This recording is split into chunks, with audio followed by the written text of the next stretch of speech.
Setelah kita sebulan berpuasa, ini banyak makanan, jadi kayak balas dendam, Dok, seperti itu. Nah, biasanya dengan banyaknya seperti itu, kita kembali lagi ke ritme yang sebelum puasa. Apabila kita berkonsumsi atau mengkonsumsi secara berlebihan nih, Dok, dengan hidangan-hidangan ada yang tersaji, ada nggak sih, Dok, sebetulnya nanti efeknya atau masalahnya terhadap kesehatan? Boleh, Dok, silakan, Dok. Nah, Hmm, yang pertama misalnya tadi ya diabetes. Diabetes ini masalah diabetes, seputar peningkatan gula darah. gula Jadi darah. kadar gula dalam darah kita terlalu tinggi. Bisa Hmm, karena insulinnya yang nggak ada. Jadi hmm, insulin ini semacam hormon di dalam tubuh yang memang fungsinya menurunkan gula darah. Karena kalau hmm. gula darah terlalu tinggi ini bikin masalah. Gula nggak boleh Oke, tinggi, istilahnya gitu. ya. Supaya nggak tinggi, tubuh kita punya insulin. Nah, Hmm, kenapa bisa jadi kencing manis, atau diabetes? Kencing manis itu karena bisa saja insulin yang tidak ada, atau hmm, insulinnya ada tapi kualitasnya sudah tidak sudah berkurang, sudah nggak terlalu berkualitas, hmm. sehingga efeknya nggak terlalu baik. Nah, ketika Oke. waktu pasca Lebaran datang masalah-masalah, misalnya bukan masalah ya, tapi makanan-makanan, cake begitu, minuman bersoda, itu kan juga Ya, betul. minuman bersoda itu kadar glukosanya tinggi banget Gulanya. sebenarnya. Ya, Betul, betul, Dok. kadar gulanya tinggi sebetulnya, Pak.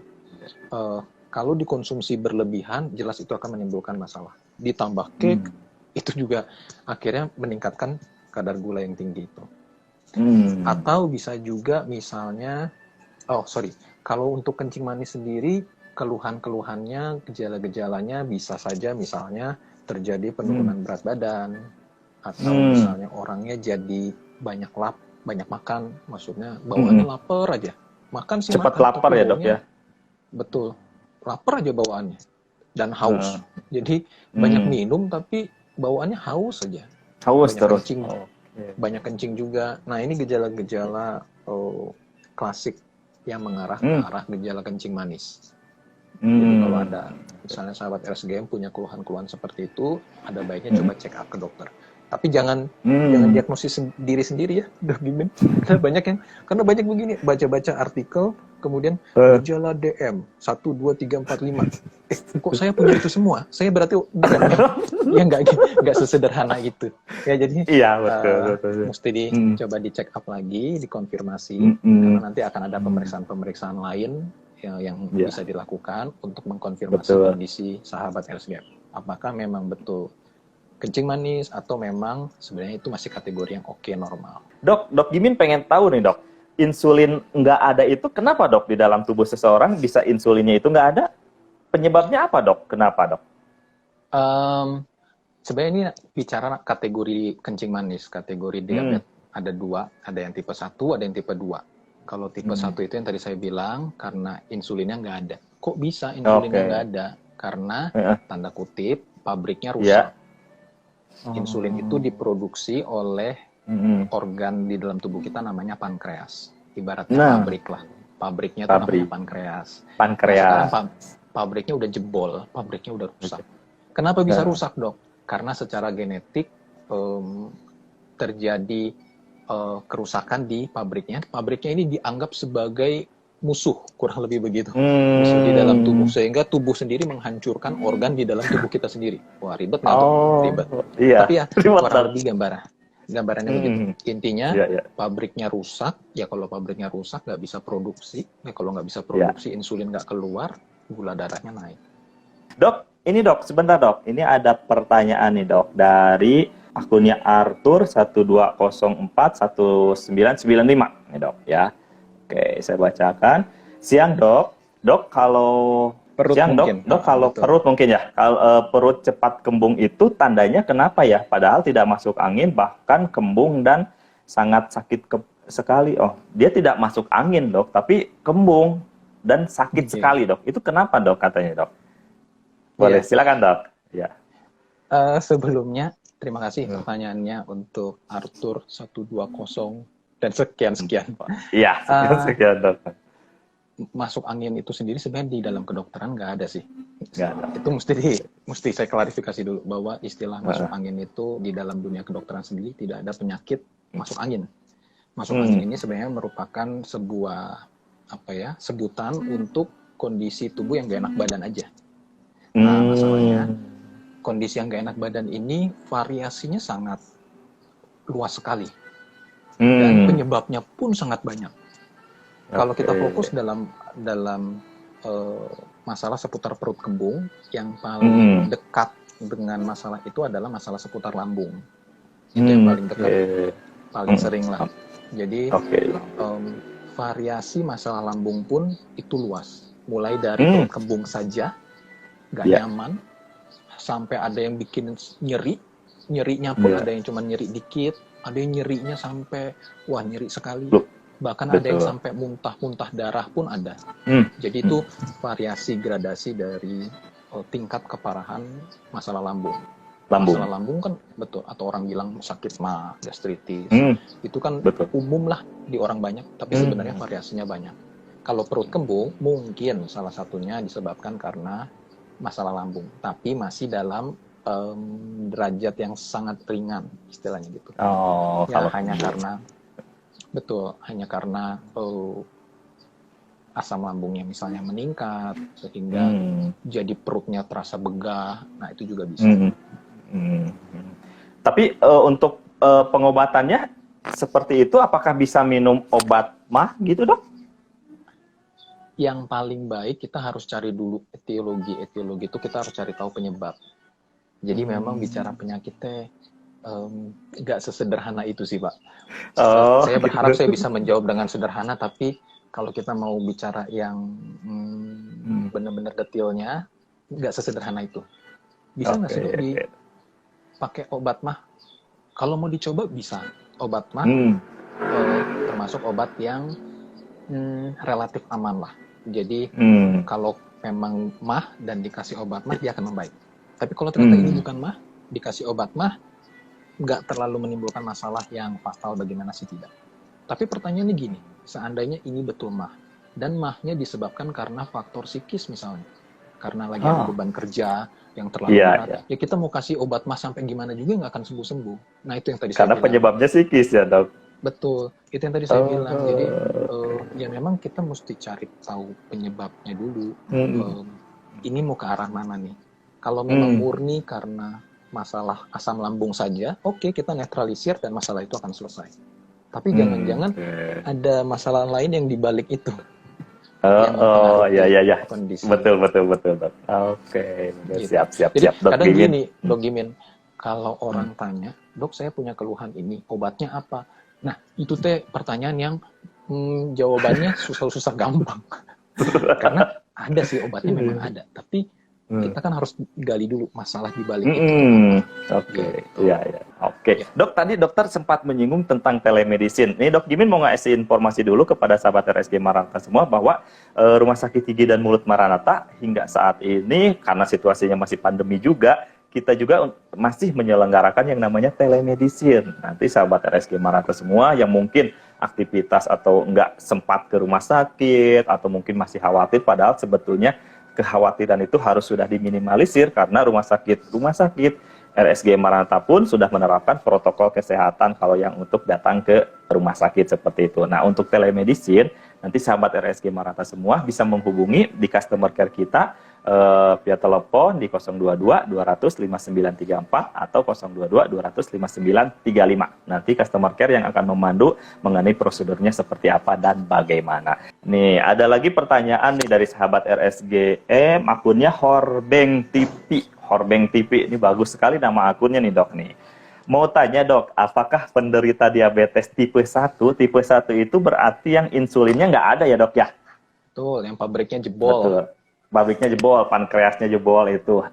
Tipe 1 diperbolehkan berpuasa. Bila boleh, apakah ada yang perlu diperhatikan oleh penderita tersebut? Nah, ini sangat menarik sekali nih, Dok, pertanyaannya, Dok. Boleh, Dok? Silakan, Dok. Oke. Waktu kita mau ngambil keputusan tertentu, kalau saya sih lihat goal akhirnya apa. Itu yang penting. Goal akhirnya adalah kita ingin gulanya itu terkontrol. Terkontrol dalam arti nggak terlalu tinggi, tapi juga nggak terlalu rendah. Terlalu rendah. Nah, itu yang harus diingat. Poinnya di situ.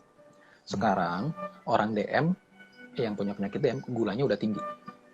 Betul. Kalau dibikin puasa, artinya asupan makannya dikurangin begitu. Secara natural ya gulanya akan turun dong. Karena asupannya pun juga berkurang. Sehingga dalam pertimbangan ini boleh nggak puasa? Jawabannya boleh. Tapi ada tapinya. Orang yang DM tipe 1 yang pabriknya jebol ini, dia minum obat menggunakan obat-obat insulin. Obat insulin sendiri itu akan menurunkan gula darah. Nah, jadi bayanginnya gini, dia puasa, gula darahnya udah turun. Ditambah obat insulin yang dia pakai, bikin makin turun lagi.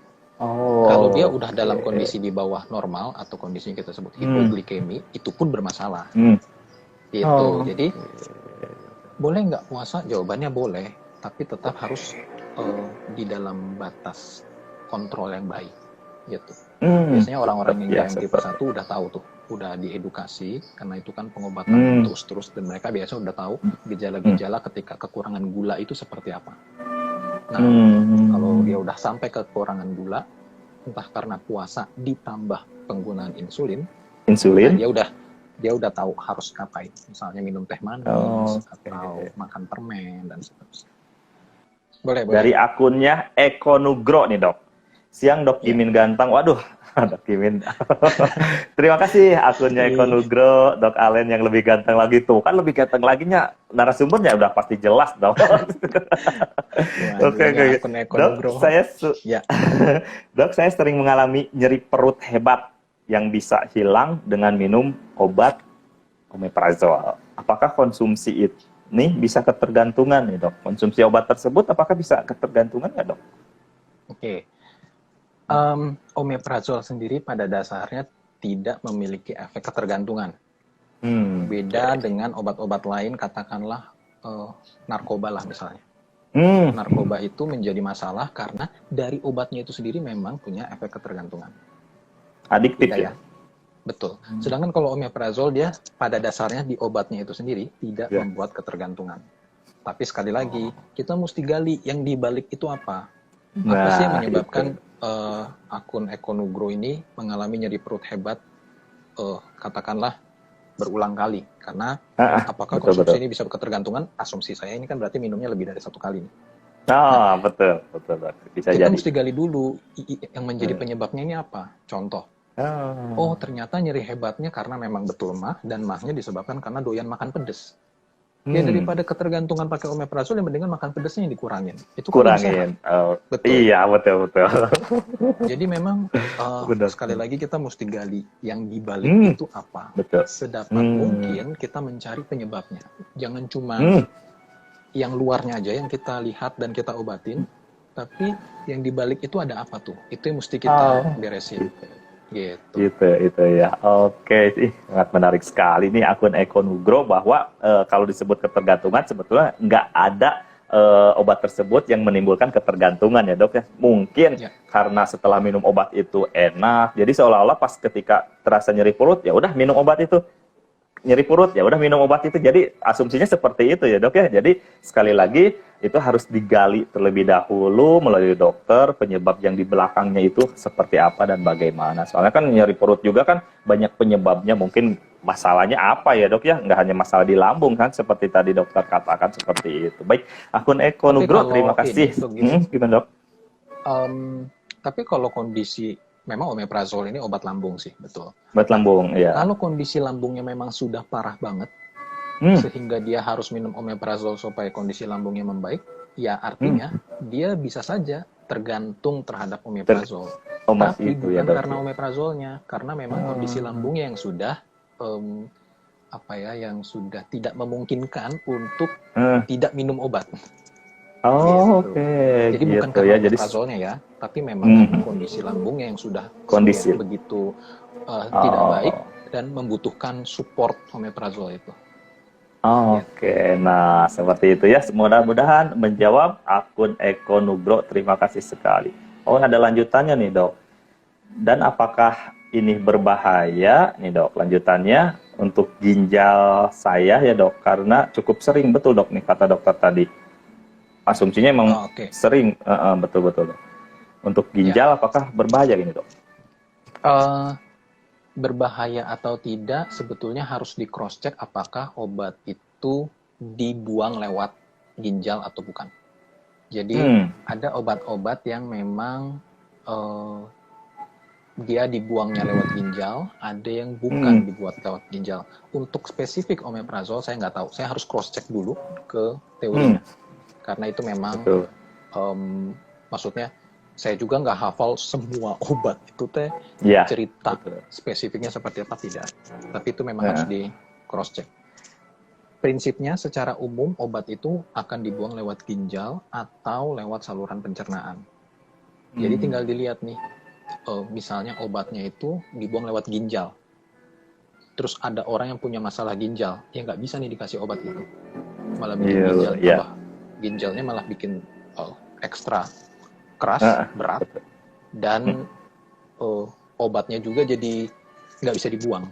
Jadi nggak bisa dikasih. Betul. Nah itu harus di cross check apakah omeprazol ini dibuang lewat ginjal atau enggak. Ya nanti mungkin bisa DM ke saya, nanti saya bantu cross check. Nah, nih sangat baik sekali nih Dokter Alen nih, akun Ekonugro itu nanti boleh DM nih ke Dokter Alen untuk lebih lanjut ya dok ya mengenai keluhan yang tadi disampaikan. Mudah-mudahan bisa menjawab. Terima kasih atas akun Ekonugro. Sebentar dok, saya coba cek lagi apakah masih ada pertanyaannya. Oke, Mungkin terima kalau boleh, kasih. Dok Imin? Gimana dok? Boleh dok? Kalau boleh saya menyambung sedikit pertanyaan dari akun Ekonugro dengan boleh, mangga silakan dok. Jadi ini hubungannya juga dengan masalah-masalah metabolik. Karena masalah metabolik tadi saya bilang, entah kencing manis, darah tinggi, kolesterol, asam urat. Ini kan minum obatnya bukan sehari 2 hari, nggak kayak orang batuk pilek. Tapi minum obat bisa sampai berbulan-bulan, bahkan seumur hidup. Seumur hidup, betul dok. Banyak orang yang berpikir, ini minum obatnya kelamaan, apa nggak bikin ginjal saya rusak? Ini minum obat kelamaan, apakah nggak bikin hati atau liver saya rusak? Nah, kita ambil contoh, misalnya tekanan darah tinggi. Tekanan darah tinggi juga menjadi salah satu yang mungkin menjadi masalah pasca lebaran ini. Tekanan darah tinggi itu karena biasanya lifestyle-nya berhubungan dengan makanan yang asin-asin, banyak mengandung garam, atau MSG. MSG juga penyedap rasa, itu juga bisa meningkatkan tekanan darah. Tekanan darah tinggi ya dok? Kalau udah betul-betul riwayat darah tinggi, minum obatnya terus-menerus, terus orang kadang putus obatnya karena berpikir, aduh nanti ginjal saya jadi rusak gara-gara minum obat ini. Nah, respon saya begini, obat-obat tertentu memang akan menambah tanda kutip beban ginjal. Jadi mungkin nggak sih dok ginjalnya jadi rusak? Kalau jawabannya mungkin aja. Mungkin. Tapi seandainya kita stop obat, darah kita kan kembali naik. Dan by the way, peningkatan tekanan darah tidak selalu diikuti oleh gejala. Itu penting. Jadi bisa saja tekanan darah kita sebenarnya lagi tinggi, tapi kita kayak merasa sehat-sehat aja. Itu sangat mungkin dan banyak kejadian seperti itu. Pengalaman dok Gimin dok. Oh gitu ya, dok Gimin juga ada tekanan darah tinggi juga. Ada dok, tapi nggak kerasa apa-apa dok. Iya, betul. Jadi memang mayoritas kasus seperti itu. Begitu datang ke dokter mungkin karena batuk pilek, begitu dicek tensi, baru tahu loh kok saya ada darah tinggi ya. Betul. Itu mungkin. Oke, kembali ke kasus tadi. Kalau dia tidak minum obat darah tinggi, darahnya akan kembali naik. Walaupun peningkatan ini tidak diikuti oleh gejala, bisa saja tidak diikuti gejala. Peningkatan tekanan darah yang tinggi ini itu akan merusak banyak organ lain, salah satunya ginjal. Jadi, kalau nggak minum obat, ginjalnya rusak. Kalau minum obat, mungkin rusak. Beda ya. Kalau nggak minum obat, ginjalnya akan rusak. Kalau minum obat, mungkin akan rusak. Jadi, pilihan A maupun pilihan B, dua-duanya akan menyebabkan kerusakan ginjal. Tapi kalau kita minum obat, sebenarnya kerusakannya kalaupun rusak nih ya, akan sangat jauh lebih minim yang disebabkan oleh obat. Tapi kalau nggak minum obat, kerusakan ginjal yang disebabkan oleh tekanan darah tinggi itunya, itu yang jauh lebih merusak. Gitu. Jadi saran saya, jangan khawatir, tetap konsumsi obat darah tinggi sesuai anjuran, dan jangan lupa kontrol supaya di follow up lebih lanjut. Karena kalau tidak terkontrol, justru itu akan lebih merusak. Oh, betul. Dan kerusakan ginjal, by the way, kerusakan ginjal itu permanen, Dok Jimin. Jadi perlahan, tapi dia permanen. Jadi kalau udah, istilahnya kalau udah masuk ke gagal ginjal, udah sulit sih. Betul.